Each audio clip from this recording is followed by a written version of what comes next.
Bwana mkuru wa Uganda Matters Reverend Father Didas Kasapuri yashaba abazire okuze kireki obo barukurwanira obugabe bw'abana obugenzere n'uburubatirwa omu byanga bitari bimwe na bimwe.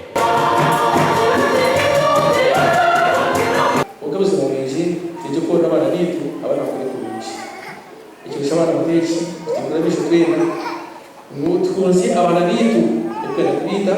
Father Kasapuri bona nabo yashaba abazire okwegesa abana babo emitwarize y'ekereziya kibahwere okurra omwoyo. So ishara yawe yo cyangwa abana bawe abazire mwe gushaka abana bana bano kumurika kumbashagire ubushaka umugisha abwo n'umuzire n'umugisha n'umuzire. Bwana mkuru yagira ngo abazire berebi banagijura abana omumaka kandi kikanyisa abana barukutura hanguto omuzogu yashabangurekeraho. Ubunda bamwe bariko no mumaka abana baturuka mu baza street amweshonga y'abazire butabafaho ndi gushanga babakwasa abana babisho mwaga washaka motoroka aza street. Father yashaba abazire okorese kireki kwegarukamu ahi batarukutwaza je n'abana babo. Omugandi Father Reverend Agapiko Aruneitwe yashaba abazire n'abebembezi okuba ekyo kureberaho aha abana babo.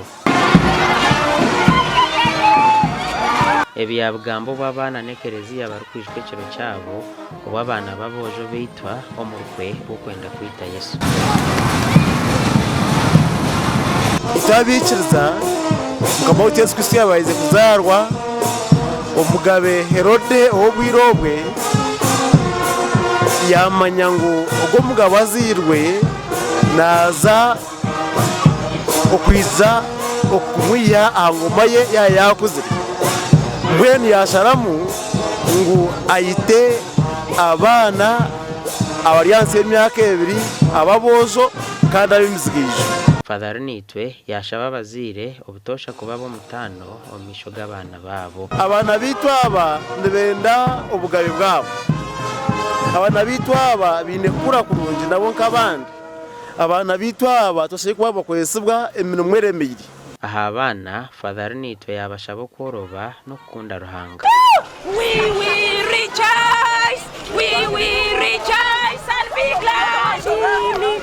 No ibintu byo nabyakurema bwo kushoma kwa kurema sente zikabura ngo kuruzo mwana kutina Ruhanga naza kuba ayine buri kimwe akwaroza kumpire turuzona ezakwetenga omagaraga ina abana abitwaganiraho nabo ahizoba ryabo. The Uganda Matters, the young kids who died for Jesus, who died for the Karaba ferire dini.